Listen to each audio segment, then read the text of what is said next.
Buenas noches, Kimberly Armengol, ¿cómo te va? Buenas noches, David, ¿cómo te encuentras? Qué gusto saludarte. Siempre con gusto de saludarte. 4 años de COVID.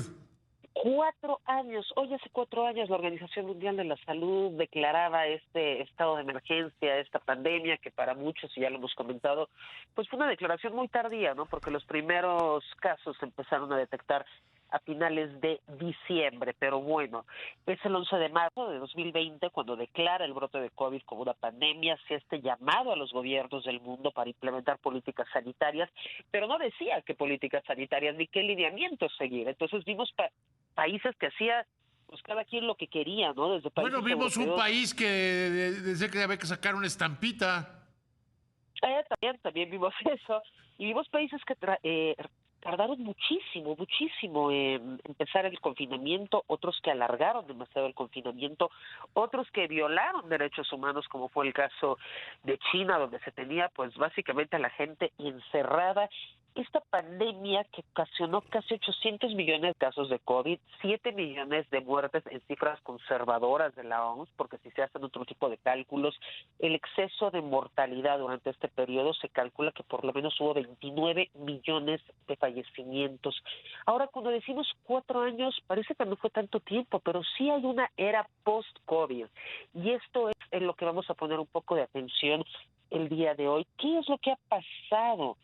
Número uno, por supuesto, se desnudaron todas las desigualdades sociales, la carencia universal de acceso a servicios de salud, la incapacidad y la insuficiencia de los servicios de salud, porque veíamos por años consecutivos como cada vez la inversión en salud era menos, que lo pone totalmente al descubierto la pandemia en México. Vimos personas que ya no se podían hospitalizar, cómo faltaban cosas tan elementales como hasta tanques de oxígeno, pero no fue un tema de México, un tema a nivel mundial.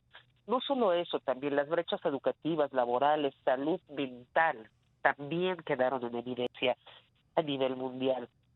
Hay personas, por supuesto, que desarrollaron trastornos de estrés, ansiedad, depresión.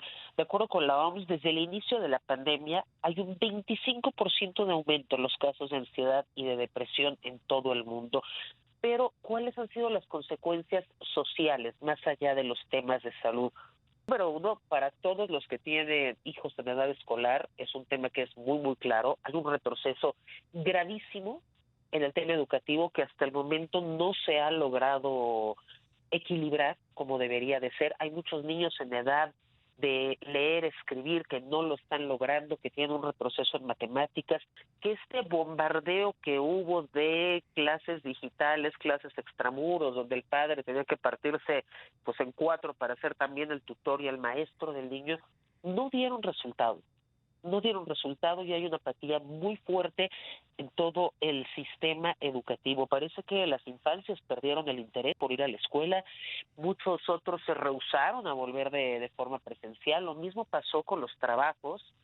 Ese es algo que se viene cargando hasta el día de hoy. Mucha gente que quiere seguir con esta posibilidad de trabajo remoto porque sintieron otro tipo de vida y dicen, yo ya no quiero volver a las oficinas a estar en una jornada de 9 a 6. Que esto tenía también sus desventajas y sus ventajas para la empresa. ¿Qué pasó? De repente llega el mundo, nos arrasa y regresamos a la supuesta normalidad, pero no todos estamos encajando o no todos encajan en esta normalidad. Por ejemplo, en México comienza este debate, ¿no? Cambiar la semana laboral de 48 horas a 40 horas, que no ha funcionado mucho, pero en otros países ya se están planteando horarios de trabajo de 3 o 4 días a la semana, como Canadá, Bélgica, España, puede ser Finlandia, en algunos lugares de Estados Unidos también.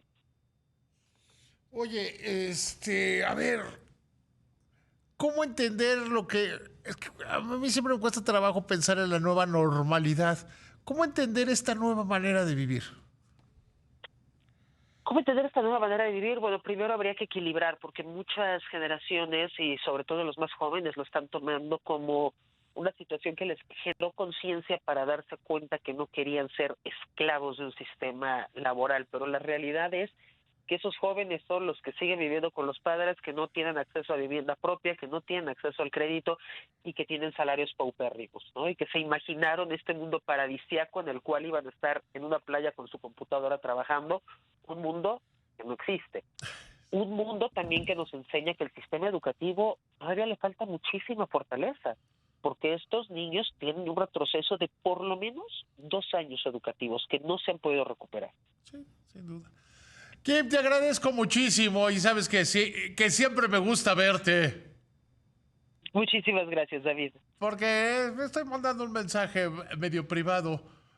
Solo me gusta reunirme con mis amigos y tú eres uno de los más queridos, de mi amiga más querida. Te agradezco muchísimo, David. Que tengas muy buena noche, igualmente. Gracias, que te vaya muy bien.